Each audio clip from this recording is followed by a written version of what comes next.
So good afternoon, everybody. We've just got the thumbs up sign, so it's time to go. This session, who is in charge of the climate crisis? And I'm hoping at the end of it, we're all going to be able to say we're all in charge of it, and we're going to be galvanized, and we're going to be going off, and we're going to be doing whatever it is that's necessary. So thank you for coming along today. I'm Joan Wally. I retired from Parliament after 28 years serving my hometown of Stoke-on-Trent, and I retired in 2015 having chaired the Environmental Audit Select Committee. Since then I've been chairman of the Aldersgate Group, and for those of you who don't know it, we are a multi-stakeholder alliance, politically impartial.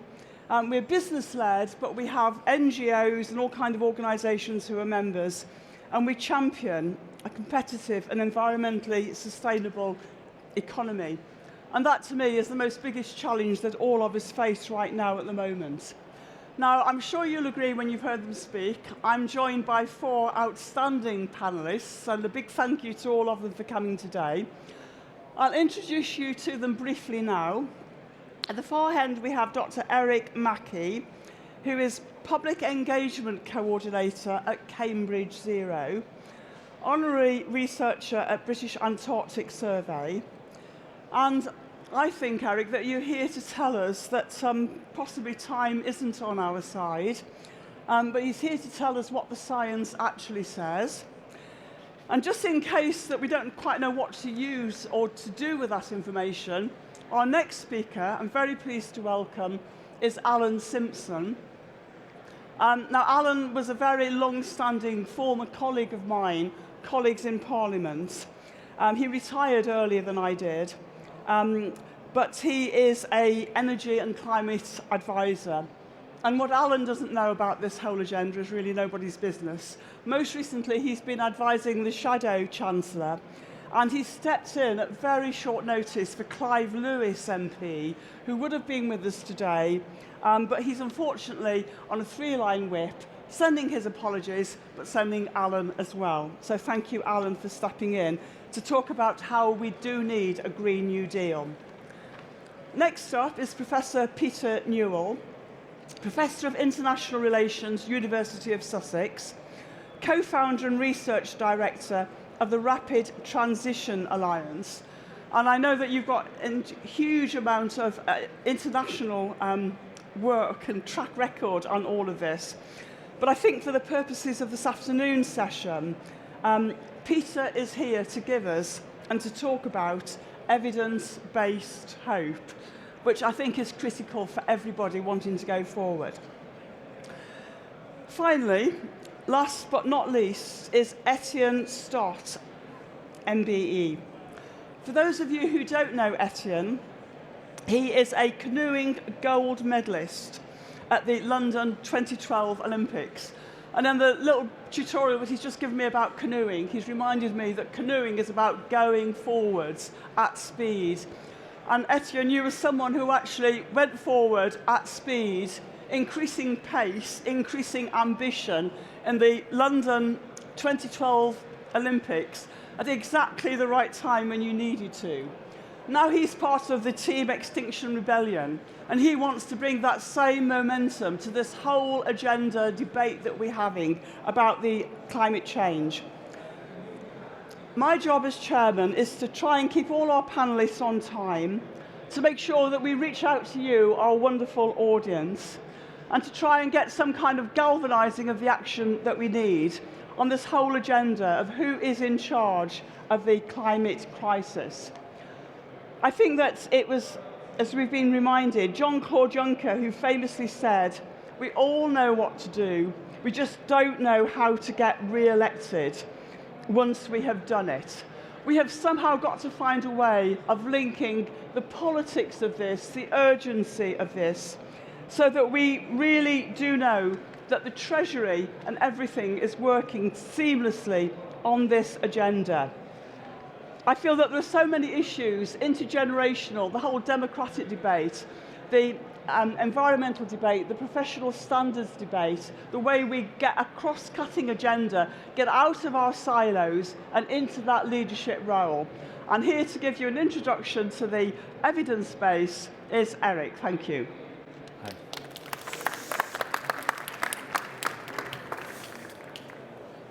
Hi everyone, my name is Eric. I work at Cambridge Zero, which is the Cambridge University's climate change initiative.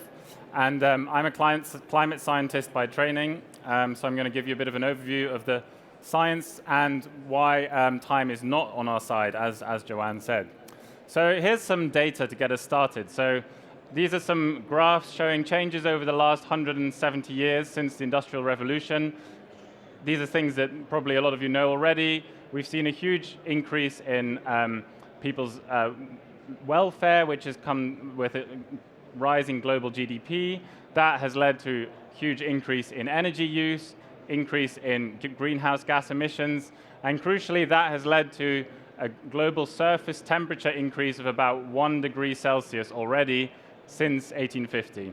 And that warming of our planet, warming of our atmosphere, has various consequences, one of which, an example here, is an increase in sea level rise, where we've already seen a 25 centimeter increase in the past 170 years. Now, here's a few key numbers that I want you to try and remember about climate science. 100 ppm, parts per million, that's atmospheric CO2 concentration. That's the difference between an ice age and a warm interglacial period. So the difference between having woolly mammoths and elephants walking around on the planet. And we've seen those changes occurring in geological history as well. And 0.5 degrees, that's the amount of warming that we still have left before we hit the 1.5 degree limit, the target that was set in the Paris Agreement. And the key thing I want to make clear here is that these changes have been occurring on unprecedentedly quick timescales, right? So this change, 100 parts per million increase in atmospheric CO2 concentrations has happened in about 60 years, whereas the increase of 0.5 degree in warming we've seen happen now in the past 30 years. And this is faster than we've seen at any point in history, in recorded history. And that warming has impacts, and this is just one example. This is looking at glaciers in the Alps. So glacier surfaces in the Alps have already reduced by about half in the past century. And this is an example of the Mer de Glace in Chamonix, where they have a cable car that goes down to the glacier surface for people to go and visit the glacier. When it was opened in 1988, I think, there were only 3 steps from the bottom of the cable car to the glacier. There's now almost 500 steps. So that's happened in the past 30 years due to shrinkage of the glacier as a result of our warming climate. And as I was saying, this is unprecedented in geological history. So this is a graph going back 800,000 years showing atmospheric CO2 concentrations over the past 800,000 years. We know this thanks to ice cores that we get from the Antarctic ice sheet. My colleagues at the British Antarctic Survey get this kind of data.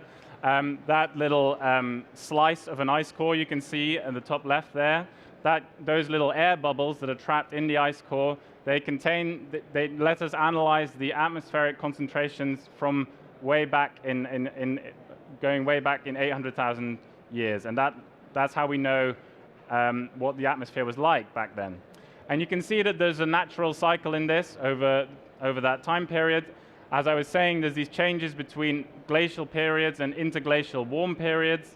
But the key thing to take away from this graph, if you look at today, at the far right of the graph, you can see that the atmospheric CO2 levels that we have today are way higher than they have been in human history, prehistory, and beyond. We're now at over 415 parts per million, which is we've not seen anywhere in this time period. But crucially, CO2 emissions are still going up. This is the latest CO2 emission data from the Global Carbon Project for 2019. And once again, CO2 emissions in 2019 were higher than they were before. So we're not really solving this.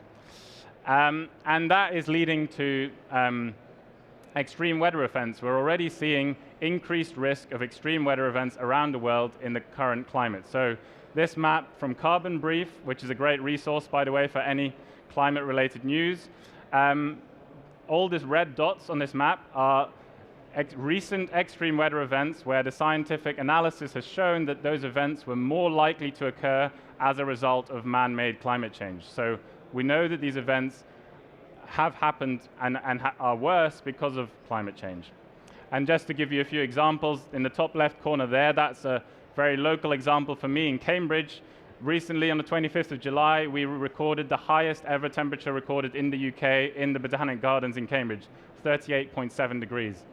And we've also, of course, all heard about the recent flooding events in many parts of the UK. And this is also having impacts all around the world. So I've talked about sea level rise. The Greenland and Antarctic ice sheets are losing ice at an increased rate, which is causing sea level rise to accelerate. And the oceans are also responding by absorbing a lot of that heat and CO2 from the atmosphere, which is causing the composition of the oceans to change. So oxygen levels are dropping, acidification of the ocean is rising. This is having an impact on ocean biodiversity, such as coral reefs and other wildlife that lives in the ocean. So the key thing, like Joanne said, time is running out for us. Time is running out to limit warming to 1.5 degrees, which is the target that was agreed at the Paris Agreement in 2015. And if you look at this, this is the graph of current warming. If we keep going as we're doing at the moment, we will basically go past that 1.5 degree limit between 2040 and 2060. Sorry, between 2030 and 2050. I'm looking at the wrong numbers. So that's, and as part of that, you can think of something called a carbon budget, which is the amount of carbon that we could still burn to stay beneath that limit. And at current emission rates, that carbon budget that we can still burn to stay within 1.5 degrees is going to be depleted within 10 years. And that's kind of the key figure. If we keep going business as usual, we'll have got there in 10 years. So this has, and the key thing here to bear in mind is that the risks and the impacts for people, nature, and businesses multiply with warming. So that's why it's really important to think about the difference between 1.5 degrees and 2 degrees, for instance. At 2 degrees, those risks and those extreme weather events would be way worse. So this is an example from Mozambique on the left, who had a huge hurricane recently.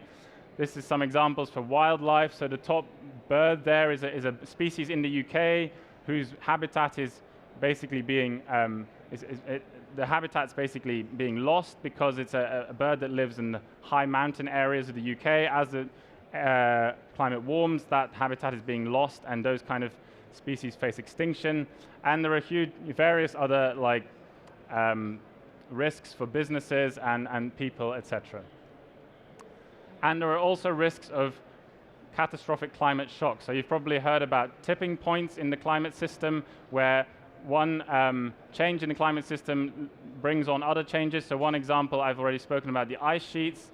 There are research showing that there are tipping points in the West Antarctic ice sheet where once it starts retreating, it'll keep retreating, and that will result in more and more sea level rise. Another example in the bottom right there is methane that's being released from the Arctic permafrost. And in the top left, that's the dieback of the Amazon rainforest. So there are these kind of stronger threats of catastrophic change, and we also know from geological history that those kind of abrupt changes in the climate system, where there is a sudden jump in warming, have happened in the past. We don't know necessarily what triggered them in those cases, but we know that they've happened and that this could happen. And in those kind of scenarios, sea level rise as a result of the ice loss from the ice sheets could be devastating.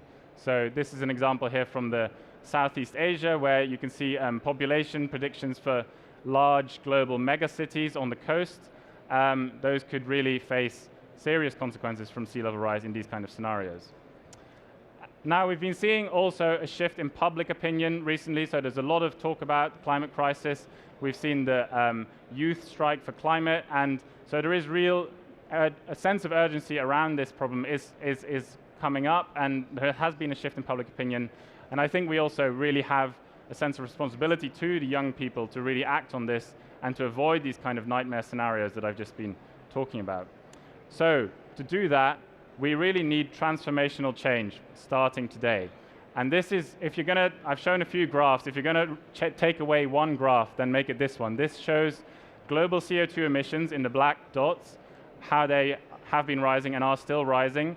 And then in the blue are the pathways of how CO2 emissions need to drop for us to be able to limit warming to 1.5 degrees.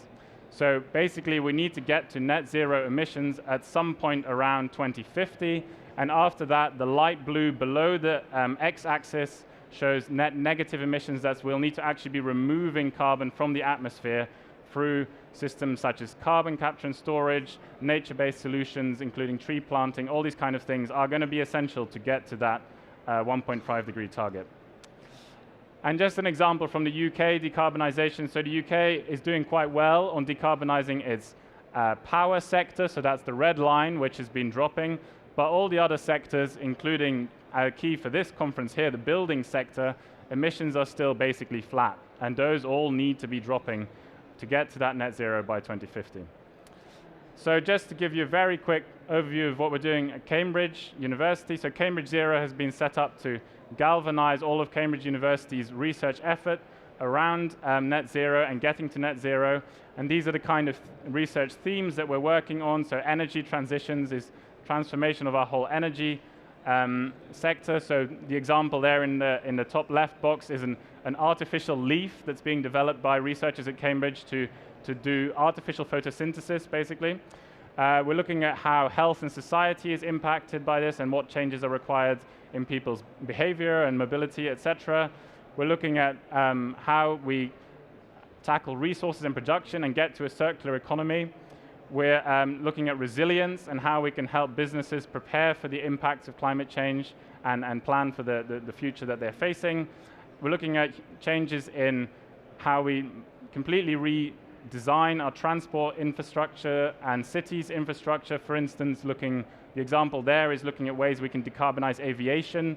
So there's a laboratory in Cambridge called the Whittle Lab that's looking at ways of decarbonizing aviation. And finally, I mentioned we'll need all these techniques to actually remove carbon from the atmosphere. So there's a huge research program around carbon drawdown and climate repair. How can we get the carbon out of the atmosphere to get to net zero, basically. So that was all from me, and please go to our website or follow us on Twitter, and thank you very much.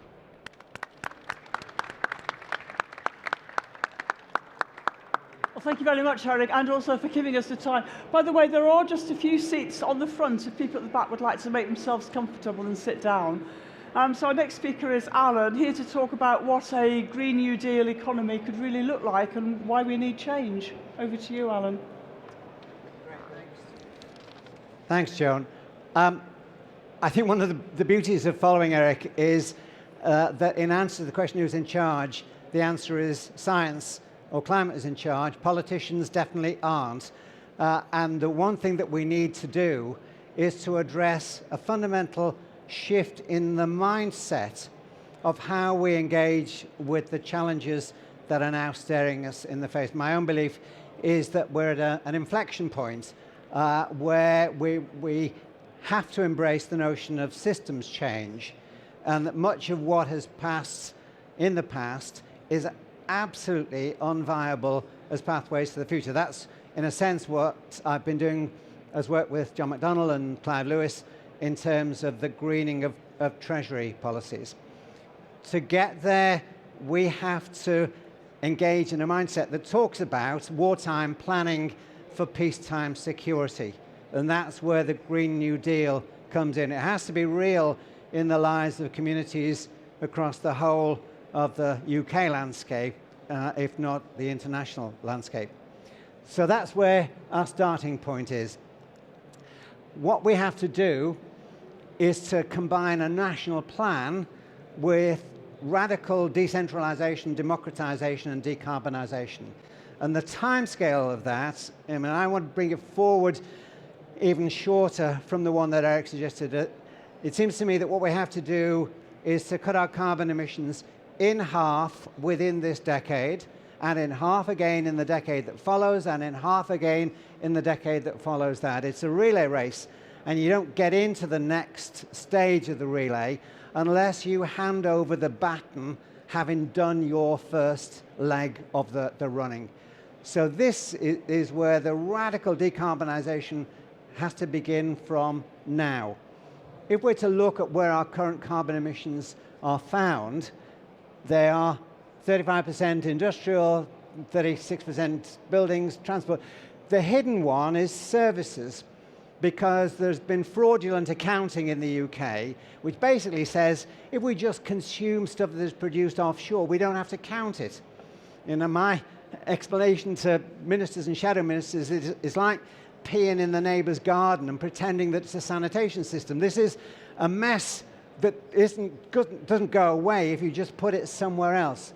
So we have to take responsibility for the way in which we consume a lighter carbon footprint than we do now in total and inclusive terms, not in fraudulent terms. It means planning differently right now. And in construction terms, it means refusing to build what will become carbon liabilities in the future. We have to start saying across the land that gas-guzzling or energy-guzzling buildings are part of the problem, not part of the solution. And we need to pinch ideas of how to construct lower impact buildings that will not be a liability of headaches. And other countries are already starting to go down this path. France legislated all new buildings have to have solar or nature roofs. California has done the same over 10-story buildings. The EU Energy Efficiency Directive was supposed to apply to us about near zero energy buildings by 2020, and that one unfortunately went out the Brexit window. But we have to be moving in that direction inside the EU or not. We also have to tie this in to the idea of tree planting. This is where, for me, part of the Green New Deal comes in. Roosevelt, in the original Green New Deal, planted 3 billion trees, creating 3 million jobs over a period of about 7 years. The question is, could we do the same? Well, I think if we want the most humbling example of where and how, was the examples in Uttar Pradesh, where they planted, used 800,000 volunteers to plant 50 million trees in a single day. I was just knocked sideways by that until I discovered that 6 months later, their neighbors in Andhra Pradesh beat them again. They planted 66 million trees using 2 million volunteers in 12 hours. And if the poorest on the planet can do that, the richest parts can do so as well. But we have to have comprehensive planning that includes the role for our kids in the school climate strikers movement, who are hungry to be part of the process of growing a different future that lives more lightly on the planet. Etienne and I are part of Extinction Rebellion in Nottingham, and it's really good that the city has actually set out to be carbon neutral by 2028. It's ambitious and it can be delivered, but not within the powers that they have. So we have to pinch powers and entitlements from other parts of the world that are already heading more rapidly in this direction. And some of it can be really exciting. I love the fact that in Paris, their Mayor Anne Hidalgo will have 100 acres of vertical gardens in and around the buildings of Paris by the end of this year. It's part of a process that is being replicated in Milan and in parts of Spain, in the Bosco Verticale, where you bring beauty and spaces for nature and pollination and absorption of urban heat islands into the process of humanizing our towns and cities as well. The next is we have to get into cleaning up transport. And again, we can pinch ideas there. Germany is already trialing the use of hydrogen trains. Sweden has shifted all its public transport services onto biobuses from waste. And I love the fact that Bristol have followed suit in the UK. You probably can't see it from the screen here, but I love their biobuses that have been introduced, because they have these images on the side of people sitting reading newspapers and books and whatever on their way to school or work or whatever, and they're all sitting on toilets. And this is based on the fact that the biofuel is reclaimed from the sewage waste that runs through the districts where the bus service is actually put in, and Bristol has been cheeky enough to refer to it as the number 2 service. And I think we have to bring humour and irreverence into the process of reclaiming and recycling in ways that, again, live more lightly and disconnect us from the fossil fuel era. In Copenhagen, they've gone even further. 50% of their journeys to work or study are now done by bike, by foot, or by public transport. Luxembourg has just made all its public transport services free. And if you want to move people off the idea of private vehicles and into public transport systems, you have to make the alternatives accessible there and then. And if there's a lesson, London actually offers a fantastic lesson where President Macron got it completely wrong over the fossil fuel taxation. London got it right, because when Ken Livingstone introduced the congestion charging in London, on the day it came in, there were 100 new buses to take people to work and to study and to shop that replaced the queues of traffic, private traffic, that were being pushed out from the capital. And we have to extend those models of how we think about transport. Coronavirus is actually going to force us to address food security as well. We have 3 to 5 days of food security in the UK.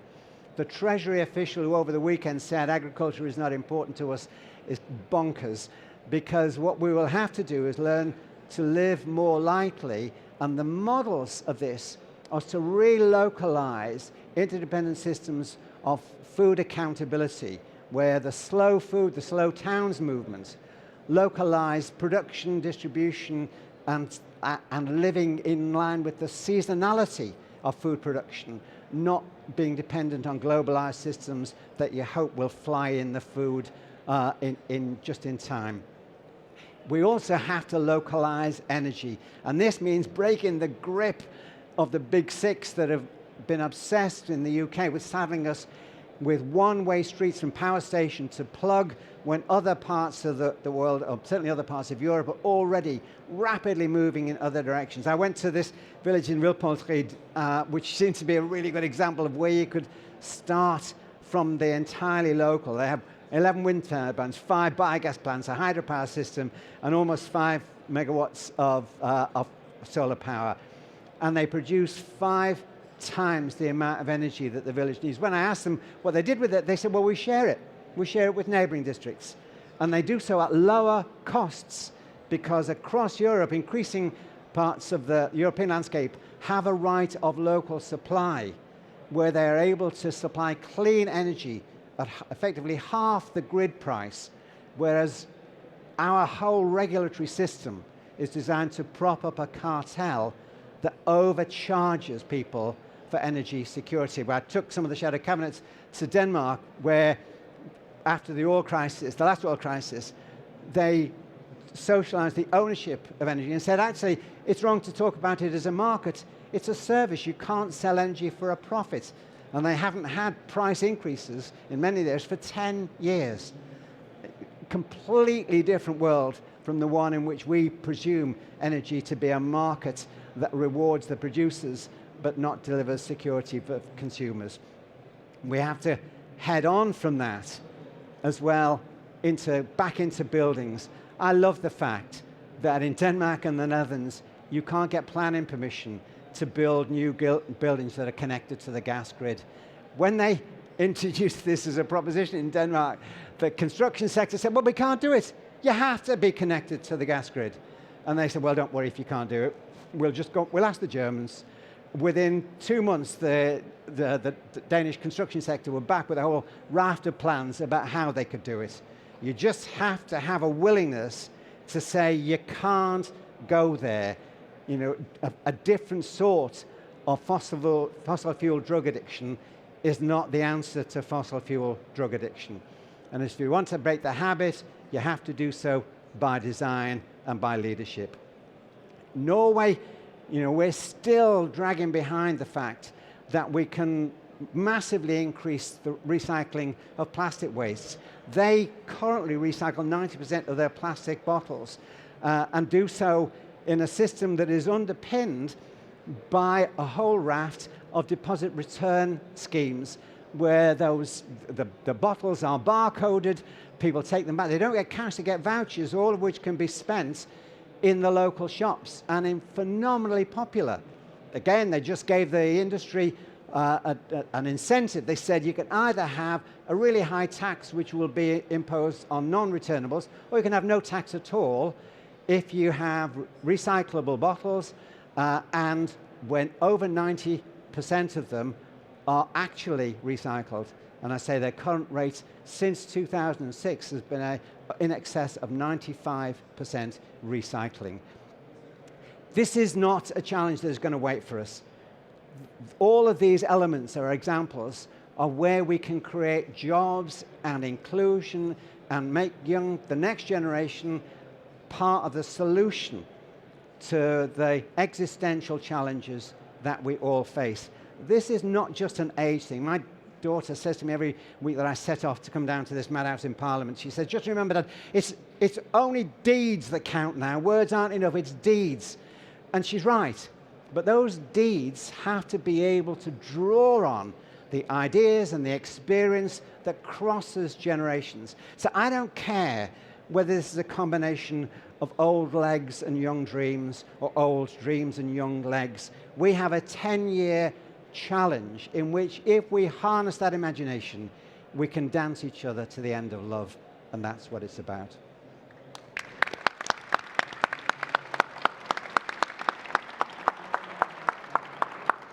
Well, thank you, Alan. And Alan, in his inimitable way, has taken on a global tour and shown best practice all the world round.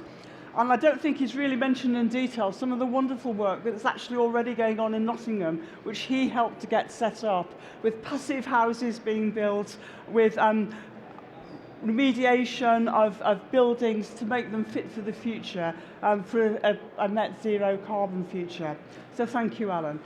So our next speaker is Peter, who will follow on and give us perhaps a little bit more evidence and hope of how we can rise to this challenge that we know that we have to meet one way or another. Peter. Yeah, thank you very much. So I want to talk a little bit about the politics of rapid transition. I guess we've heard some of the key scientific reasons why we need to address this challenge. We've heard some great examples of how to do it, and I want to think a bit about the politics of that. So I am, in my day job, a Professor of International Relations at Sussex University, but more importantly for today, I also run this thing called the Rapid Transition Alliance, which I run with some colleagues at Sussex and with Andrew Sims. So let me just say a couple of words about how we work and what we do. We launched in 2018 with an event in Parliament that was attended by Clive Lewis and supported by Sir Ed Davey and various other politicians. We're an alliance now of about 50 civil society organisations, some large ones like Greenpeace, Friends of the Earth and other household names, but also smaller scale networks such as the Transition Town Movement, and increasingly also organisations across Africa, Latin America and Asia. And so it's principally civil society based, but we're also now trying to work with business. In fact, we had an event at the end of the last year with the Carbon Trust, bringing businesses together to think about the business of rapid transition.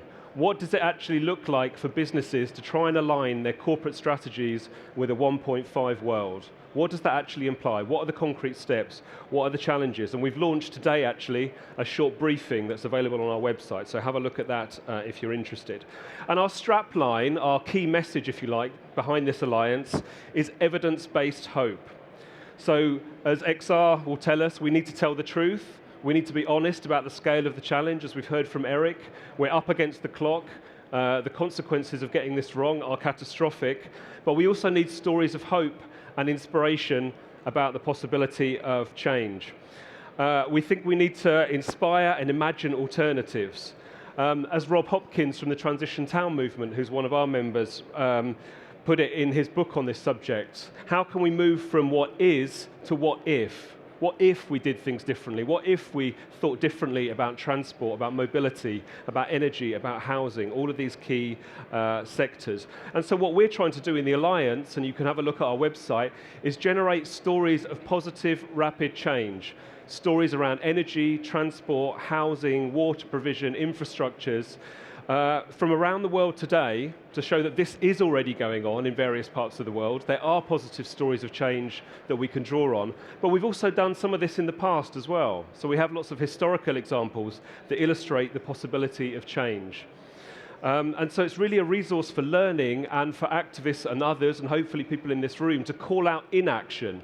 So when people say, we can't shift the energy system, you say, well, we can, and people are doing it, and they've already done it in the Netherlands or in Denmark. Or they say, we can't pedestrianise our centres, we can't get cars out of city centres. You say, well, we can, and we are, and there are places all around the world that are doing this already. So trying to generate and share these resources so that we can generate and accelerate change. So why the need for speed? I mean, some of it's fairly obvious in the light of what we've said, but just let me run through a couple of key things recently. One of them, of course, is the IPCC special report on 1.5 degrees that was released at the end of 2018. Now, the scientists that put these together, these reports, and I'm one of them, are often accused of being a bit cautious and a bit conservative. But on this occasion, listen to the language they were using. They talked about transformative systemic change. Now, these are words that Karl Marx might have been proud of. This is coming from the scientific community about the scale of the challenge that we're up against, trying to upscale and accelerate far-reaching change across regions and sectors. They noted that some of these transitions are taking place, but we require them to be upscaled and the pace of change to be accelerated across energy, land, transport, etc. And that while we've observed some of these changes in particular sectors at particular times, across the scales and at the speed we now require, there aren't historical precedents. So it's a real challenge for us to try and show that this is possible. So that was one big bit of evidence that drives this. A second is the United Nations Environment Programme emissions gap reports, which they produce every year. And the last one in 2019, produced just before the last UN Climate Summit, said that there's no sign of greenhouse gas emissions peaking in the next few years.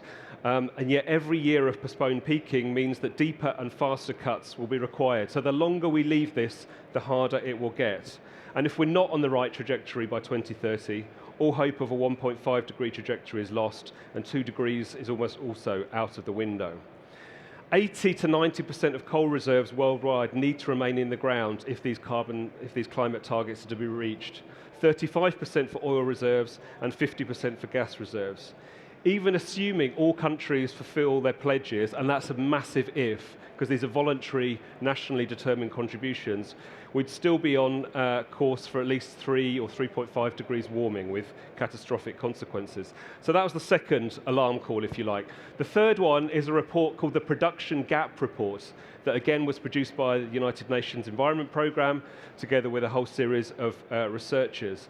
And what they said is that in spite of all this evidence and all that we know about climate change over so many years, decades now, governments are still planning to produce more than 50% more fossil fuels by 2030 than would be consistent with a 2-degree pathway, and 120% more than would be consistent with a 1.5 pathway.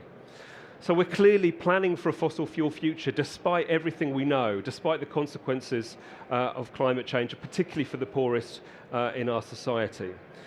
And if that wasn't enough, we also have to deal with the equity issues. This is one of the key things that we're trying to deal with. How can you be rapid but fair? How can we bring about what people refer to increasingly as just transitions, socially just transitions? Because the danger is that people use the climate emergency to push forward things like fracking or nuclear or geoengineering, because they say we haven't got time to deliberate, we haven't got time to go for these slower technologies, to do things from above, we need to impose things from top down, and I'm very worried about that. What we also see, interestingly though, is some business actors using the language of justice to slow down change. So you've seen the coal industry doing this. So in areas of industrial decline, had years and years of austerity taking their toll, saying, well, we can't phase out of coal because of the impacts it will have on these communities. And so they're using justice arguments to say to environmentalists, until you resolve all of these social and economic inequalities, we can't quicken the pace of change. And so you're not hearing this often from workers themselves, you're hearing it from industries saying we can't afford to go too fast. And yet clearly in the middle of all of that also, there are injustices of not acting in a timely fashion, particularly on the very poorest who will be hit hardest by this. So why, in spite of all of that, am I still optimistic? It's a good question. It's one I ask myself most mornings. But what we try to do is focus on positive examples of change across all these sectors and regions that I was talking about that do illustrate the possibility of change. Now, since we're at the Future Build conference, let me start with housing.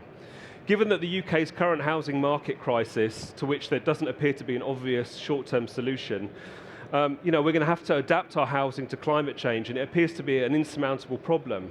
But there was a time, only a few decades ago, when a battered and heavily indebted post-war Britain managed a response to an earlier housing crisis with an astonishing boldness and at a scale and speed that is perhaps without precedent. And this was under Conservative and Labour administrations. For example, in the early 1950s, the number of homes built annually by local authorities hit 250,000. Even in the following decade, under the government of Harold Wilson, which took office in 1964, the UK government achieved a total housing target of 400,000 completions a year. So we can do these sorts of things. Likewise, as Alan was just talking about the Green New Deal, we can't do this, we can't afford this. Again, there are precedents. Alan has alluded to them already. It was estimated that between January 1933 and December 1940, $21 billion was spent on public relief and federal work programs under President Roosevelt's New Deal. This amounted to about 3.5% of total GDP over the same period and would have been the equivalent to 50 billion UK pounds in the post-crash period. So there are precedents for doing this. We struggle with rolling out big infrastructures. We're seeing this with HS2 at the moment. And yet we do have precedents for rolling out infrastructures at speed. For example, around railways, between 1845 and 1852, so I'm going back a long way now, we saw rapid infrastructure development when 4,400 miles of railway track were laid in Britain.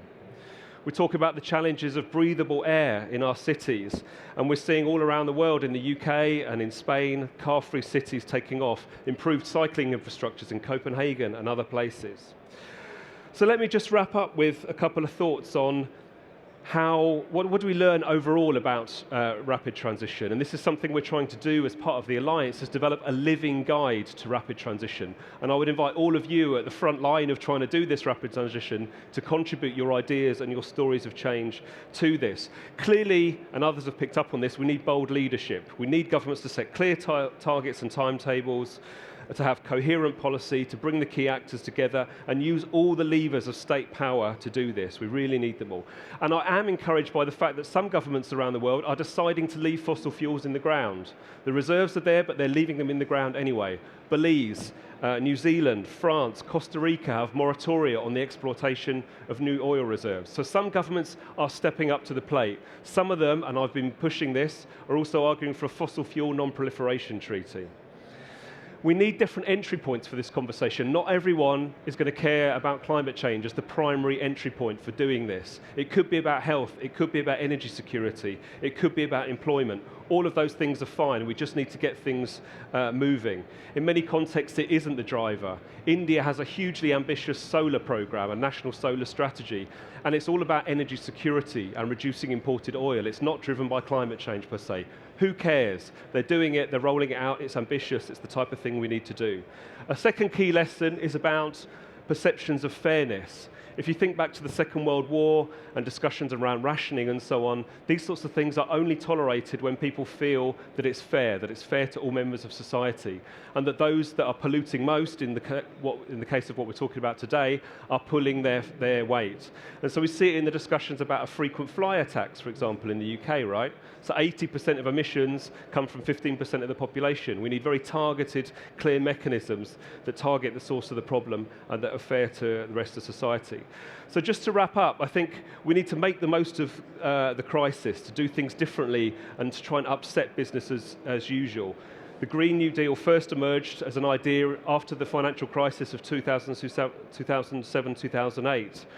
And the original one was part of a post-war settlement. So the question is now, and we might hear more about this in a second, can this moment of climate emergency be the trigger for a new mobilising moment? In any ways, it has to, given what we've said. So I'd end really with an invitation to all of you. Have a look at our website, bring up your stories of change to us, and get on board, because I think we can do this, and the clock's ticking.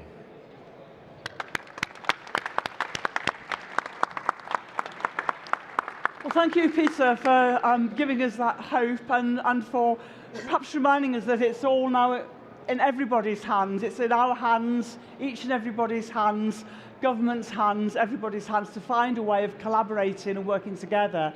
And to really finish off the session before I open it up for questions, someone who absolutely did it when the time was needed and was there. So over to you, Etienne. Thank you. Thank you. So I've got one of these in my pocket. It's a gold medal from the London 2012 Olympics. But I would say, thank you. I would say that nothing in my background or my upbringing, nothing that people would have seen of me for quite some time would have indicated that that was possible for someone like me to do that.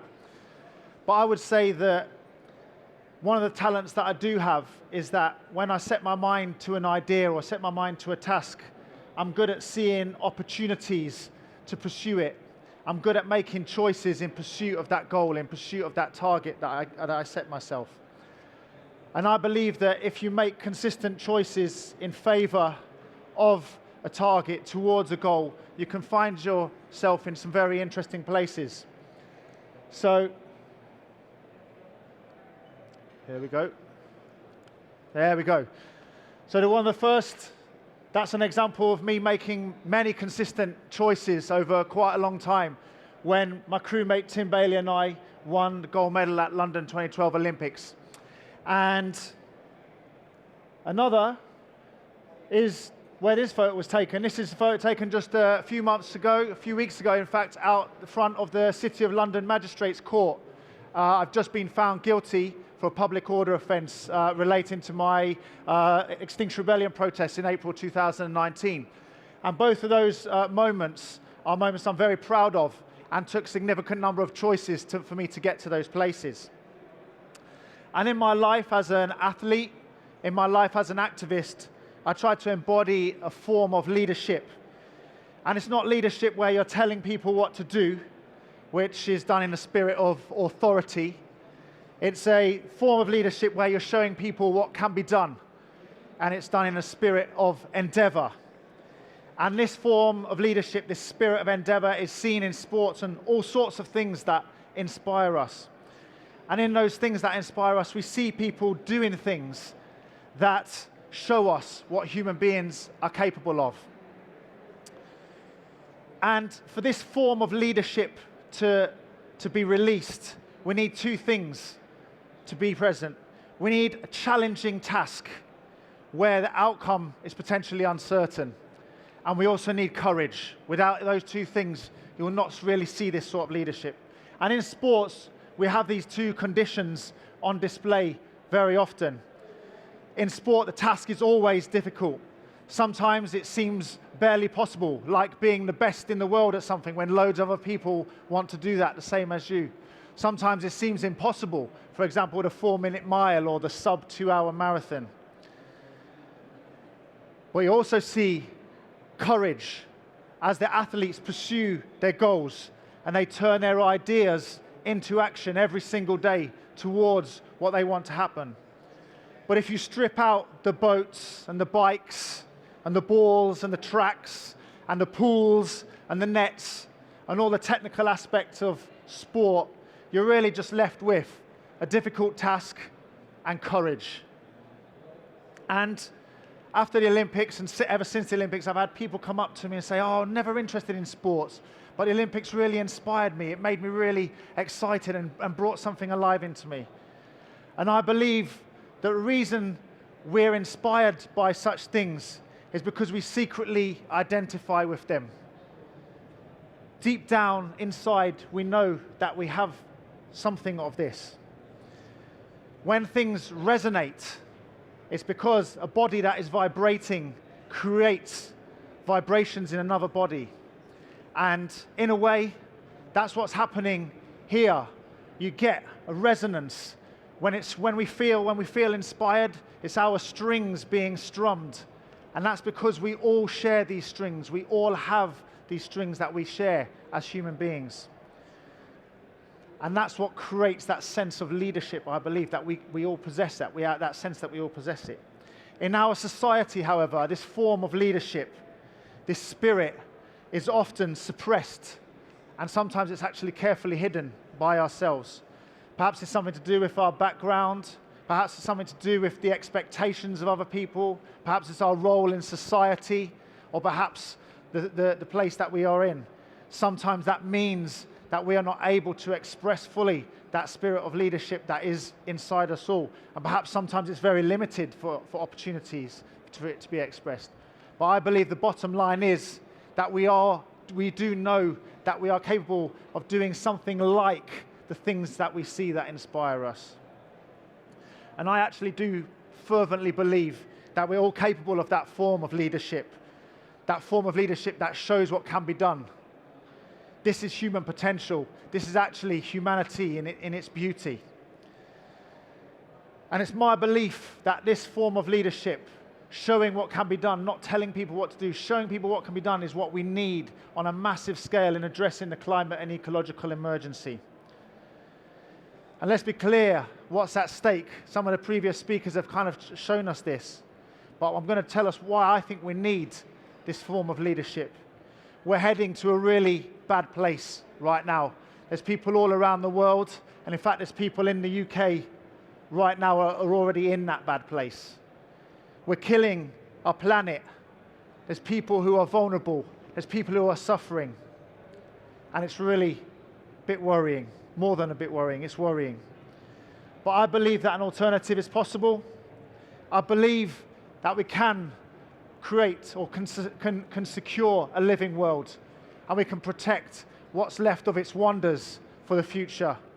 I believe we can create a peaceful and content society where we and the people that we care about, our communities, and in fact everyone, can live in safety and relative comfort. And that now is our task. And let's be clear, that task is a task upon which every other task depends. Every goal that you have, every dream that you have, we need a living planet upon which those dreams can be played out. We need to safeguard our future for us all and for all to come. And that is no doubt, that is an intimidating and large goal. And for sure, the chances of success are uncertain. And to achieve that task, so many things are going to have to change in our lives. But the alternative is, if we do not change, we will be changed by the forces of climate and ecological breakdown that we foolishly and tragically unleash upon ourselves. But changing ourselves is hard. It's really hard. Sometimes we need systems to help us and to facilitate the changes that we need to make. By the present time, those systems are not doing that, I don't believe. For us to change, therefore, we need our systems to change to help us. And when I say systems, I'm talking about the institutions, the communities, the physical context, in fact, all the things that we're embedded into. And all these systems are built, influenced, and legitimized by the people in this room, by the people in this crowd, and by all of us. We all have roles in these systems. And we all have some power to influence those systems. Some of us have more power than others, but every single person has some power to influence those systems. And therefore, with power also comes a responsibility. And changing things in these systems is always going to start with an idea. And then that idea is going to be turned into action by one individual person. Even collective action is always spawned in the mind of one person, turned into an act that is then supported by many others. And these ideas, by definition, challenge the status quo. Dare I say it, these acts, these ideas are acts of rebellion. They are challenging, they're rebelling against what is normal, what is expected. And that is a little bit scary, let's be honest. It takes courage, because there is fear involved. There is fear about how people are going to react to you if you do these things. There's fear about whether you're doing the right thing or not. There's fear about whether the forces that you perceive to be opposing you are too strong. And there's fear of failure. But I believe we all have courage. We have to dig deep and we have to find it. In fact, there's courageous acts happening everywhere, all around the world, all the time. There are small acts of courage that if you can see them, you'll notice. And there are big acts of courage that are visible. There are acts of courage in everyday settings, and there are acts of courage in extraordinary, extreme situations. And again, we can see them. I believe that courage is inside us all. The question for us is, do we have enough? We're never quite sure. And yes, people do say things when you're doing these things. Sometimes you might have a negative reaction. But very often, someone will come up to you afterwards and say, thank you for doing that. It needed to be done. I really appreciate it. Sometimes even someone will come and stand next to you right at that point and join you in doing those things. And this is that idea of courage, calling to courage everywhere. When you act, other people feel it. And yes, you're not sure whether you're doing the right thing, but we need to get started anyway and learn on the job. You don't want to be like the donkey in the middle of its barn that knows there's some really tasty hay over there and some really tasty hay over there, yet it starves to death in the middle of the barn, not knowing which hay it prefers and whilst it's trying to decide. And yes, the things that are facing us can sometimes be intimidating and us can be seen as to be very strong. But you learn in sports over time that you cannot help the strength of the opposition. You can only change the way that you relate to the opposition. And in that process, it can be very, very empowering. And yes, you might fail, or you might only have a partial success, and even that will be an achievement. But for sure, we will know that we will grow in the trying. So I believe the stage is set for leadership. We've got the difficult task. We've got the difficult task which is uncertain, but it's profoundly valuable. All we want is a living earth, to live in peace and relative comfort with our loved ones. And I believe we've got the courage because it's already inside us. That is what resonates. That is what we feel when we're inspired. That is our humanity. And that's where we're at. It's time to step up. We either do that or we let fear condemn us to a miserable future. History is calling us. Our ancestors, they are watching us. In these times, I believe we can all be leaders. In fact, we must be leaders. Not leaders in the spirit of authority, telling people what to do, but leaders who are showing what can be done. Leaders turning ideas into actions. And over time, the ideas will get bigger and the actions will get bigger too. And I'm going to leave you with two questions that I'm going to ask. And I hope that you hear them clearly. And I hope you'll answer them with that second form of leadership. And I will hope you'll answer them in the spirit of endeavor. And those two questions are, if not me, who? And if not now, when? So I thank you very much for thinking about that.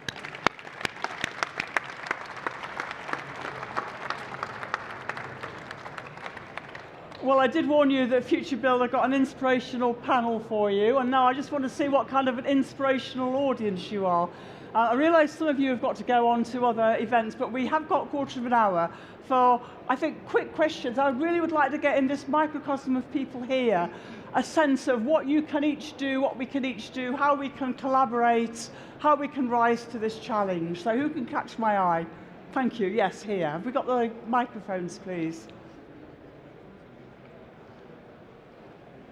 And I ask for each question to be brief. Thank you. Hi. So we've heard a lot of things about what's happening in different countries, a lot of inspirational stuff of how we can transition towards zero carbon. Right now, in a lot of UK cities, we're facing this challenge, and it all is seeming very insurmountable.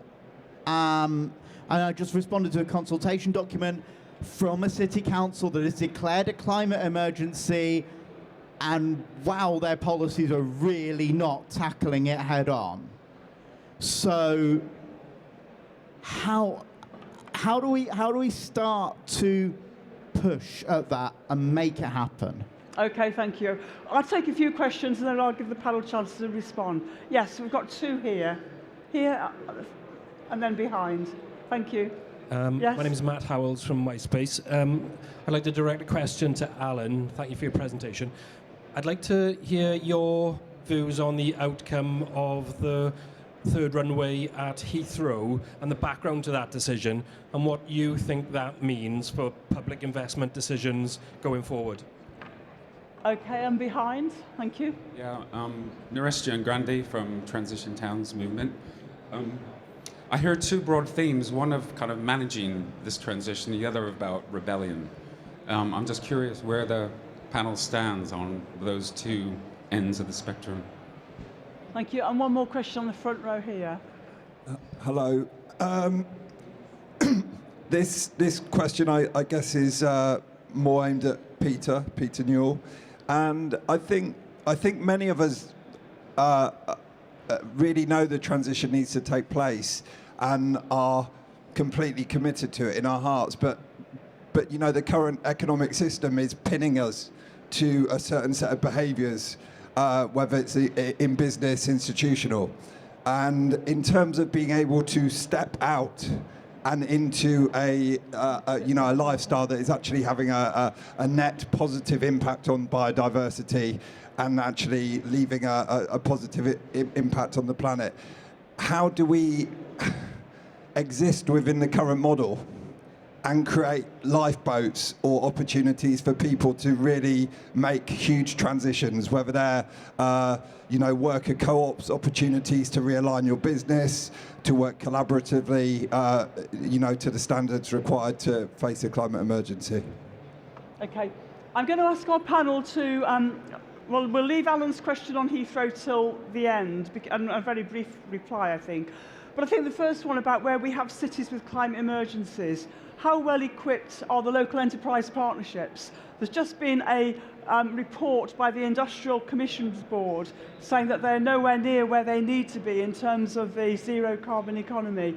Perhaps our panelists would like to comment on that aspect of the question first of all, and then we'll move on to the other points that were raised. Let's go first. I mean, I'm not an expert on local council responses to this crisis, but I think there's definitely some examples, as we've seen, of places where these things are happening, where change is happening. So I would like to think that we can use those examples and point to those in the local cases that you're referring to and say, look, these guys are doing this well, can we do the same? That would be my response. Okay. Peter? Okay. My response is to say, because I was a community worker when I had a real job before going into Parliament. And part of the thing that has taught me is that we're not an abstract academic society. What has made the greatest impact is taking examples from elsewhere and making those accessible to the communities that we're wanting to talk about change with. Because by and large, the response that you then get is, well, we got one of them. Are they really doing that? We could have, how come we haven't got one of them? And as soon as people can see that other practical ways of doing things differently exist, it makes it much easier for them to access the call to be part of that difference. If you're asking people to think about it in the abstract, it's not the way we are. So that's the first thing. The second is to understand the vulnerability of local authorities who, by and large, for 30-odd years, have lived under the cosh of contracting budgets and, as a result, have also become poor at opening the doors to communicating and including local communities. Etienne and I are struggling with this in Nottingham at the moment. A great 2028 plan, but getting chief officers and council leaders to open the doors and let the public shape the change is a call in itself. So, I mean, in a sense, we have to be part of the unfolding. And I think what we can do is just insist, as part of our own movements, to be part of a propositional change rather than an oppositional movement. That's the challenge. And that answers that point. Peter? want to come on to this one or both of them? But just Okay. comment. You Yeah. don't have to answer every single one. Sure. Okay, so on this point about, I think, the sort of the inconsistencies, if you like, the messages that are coming from councils, I think we see this all the time. We've been part of a fossil fuel divestment campaign in the East Sussex Council in Lewis. And on the very day they declared a climate emergency, they refused to divest from fossil fuels. So it was like, well, which is it? You can't have both of these things going on at the same time. So I think strengthening mechanisms to hold councils to account for this are really important. I think citizens' assemblies are really important as one mechanism. So in Brighton, I'm working quite closely with the council there, and we're precisely trying to do that. One of the key issues is, what are the things that local councils really have power over? Because when you start talking about climate emergency and how we deal with climate change, people want to talk about Heathrow or other big infrastructural decisions which are nothing to do with local councils. So you have to start with concrete things like transport policy. Even housing is tricky, right? A lot of the councils will say, well, many of these things have been outsourced, they don't have direct control over it. So it's about how do you manage people's willingness and a desire to be part of the conversation about how to get to net zero in their city with the reality of what councils can do. So it's about saying, okay, these are the 3 or 4 areas where we have policy, where there are different pathways, and where we want citizen input on how best to respond to that. Do you want to come in on that, or shall I respond to the other question? No, I was just going to say, I mean, I think it's absolutely the case that you can start the changes from above if our government was seriously empowering local councils to do their job. And for example, even in Nottingham, we have the district councils, almost all declared emergencies, but a county council which has more power has not yet. And so therefore there's this massive mismatch. And if we were to manage to get our government to actually do its job, then they would be able to get our local councils, empower them and give them the resources they need to do what they want to do. Alan, do you want to give a quick 2 minutes on Heathrow? Yeah, the Heathrow. Sorry, 2 seconds, sorry. Sure. Well, Heathrow, the decision is awesome in its implications, and I don't think we've properly grasped this. What the High Court did was not, I mean, Heathrow will appeal. The government won't. And it won't because it knows that it has not conducted the appraisal of the proposals against its own climate undertakings. And that judgment runs much wider than Heathrow. I mean, I actually think the only green runways in the future are going to be ones with grass on them. But it seems to me that beyond this, every single decision about infrastructure and investment now has to be asked to account for itself. How are your decisions made against the current UK climate and carbon undertakings? And that there is no get out on this. You have to have done that sort of appraisal. And most of the investment decisions fail completely. So now what I'm trying to say to people is all pension scheme, local government pension scheme funds, the trustees have to be asked, show us the appraisal that you have done for your investment portfolio against the climate targets. And if you can't show that you've done the undertaking, then those investments are not valid. And the key then is to say, all we have to do, we have something like £70 billion a year currently going into ISAs. The next step is to say, what all the government has to do is to say they will now, henceforth, be restricted to green ISAs. Okay. So the money is there, it's just going in the wrong places, and we have to be the nudge process that says anything that doesn't pass that carbon and climate auditing appraisal doesn't go.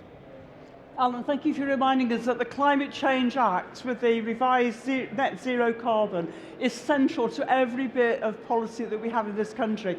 Before I move on to the next question, going back to that first question, could I ask you to put your hands up if you have been involved in either a response to a local enterprise partnership consultation about future industrial strategy for your local area, or to any consultation about a local plan, which will of course be providing the land use projections for the future. Can I just see who in this audience has contributed? Okay, well that gives us an idea of maybe where we need to perhaps be shifting to actually making that choice as whether or not we contribute or we don't. Right, I saw a question over here somewhere. Yes, thank you. And there's one right down at the back there. Yeah, my question paraphrases something that Joan said at the beginning. How do we actually get leaders elected who actually will do something? Because in this room, we're preaching to the converted. There's a lot of energy, a lot of ordinary people want to change things, but let's be realistic about the leaders we end up with.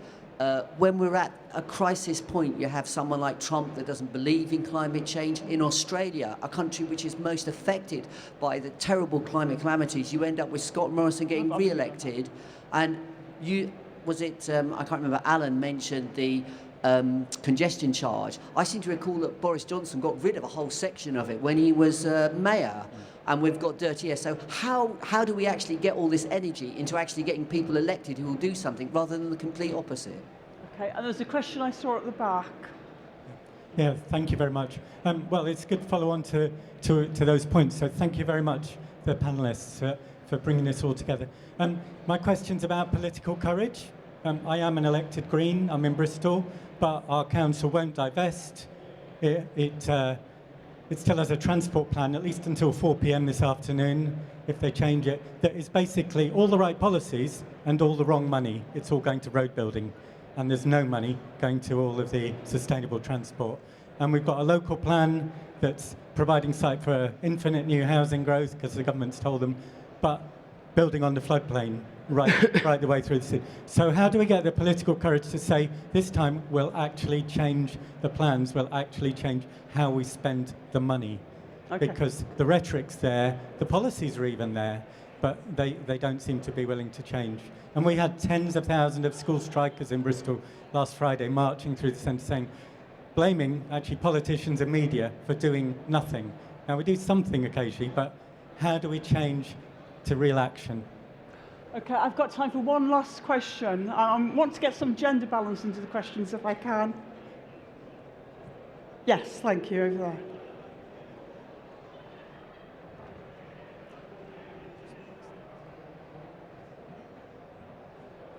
Hi, my name's Hannah Griffin. I'm a landscape architect, but my question's really regarding my village. I live in a very conservative part of the country in the Cotswolds, and for years I'd wanted to start a green group but was too kind of scared to put my head above the parapet. Finally done that, and our first meeting we had 80 people turning up, and this is very, very conservative part of the country.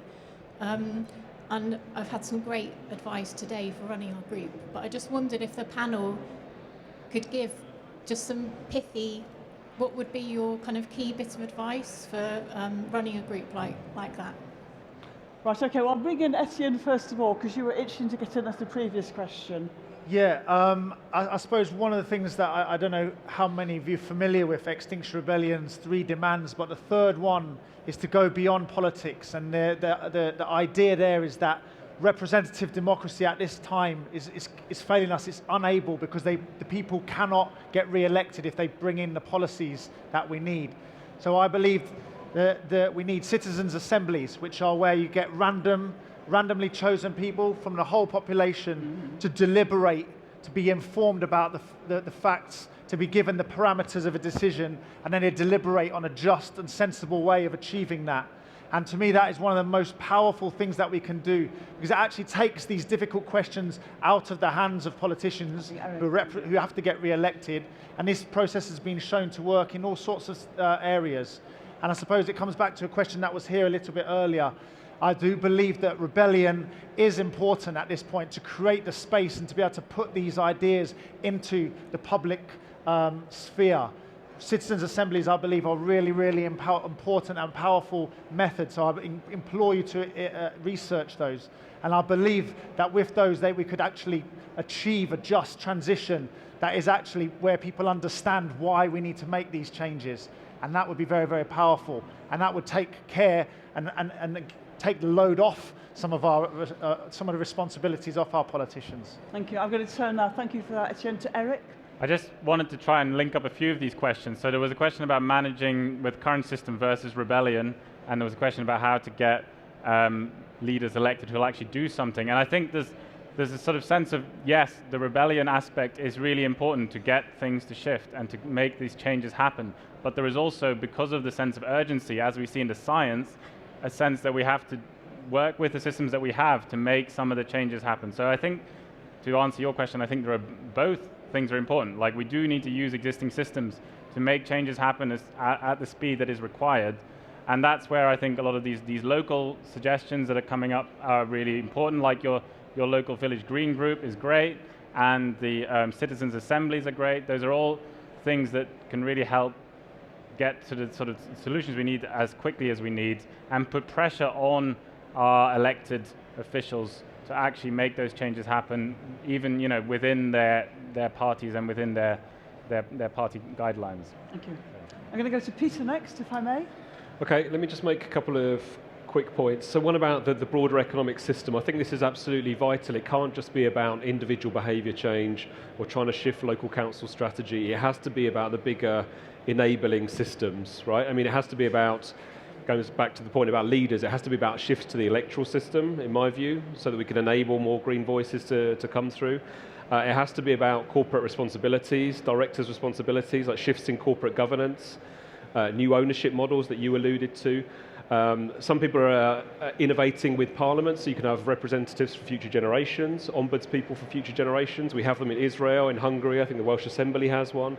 There are ways in which you can shift politics, in which you can shift the conduct of business that will help to bring about some of these bigger shifts. Because that's the danger. Otherwise, it just becomes about what are you doing? What are you doing as atomized individuals? We need sort of system shifts across all those levels. Someone else mentioned finance. I think finance is absolutely crucial to this. The more we can get financial actors to pull out of the fossil fuel economy and redeploy their resources elsewhere. But it also means campaigning with governments, local councils, multilateral development banks like the World Bank. It's still the case that $10 million a minute gets spent on fossil fuel subsidies globally. There's a massive, massive misinvestment of all of our public money. There should be outrage about this. As taxpayers, our money is being spent on fueling the climate crisis routinely. So let's generate some anger about that, about can we have some of that money and can we do something useful with it? So getting financial actors on board who are incredibly powerful is the way to shift business and government, I think. Alan? Just following on Peter's point, I think we do have to harness that constructive anger.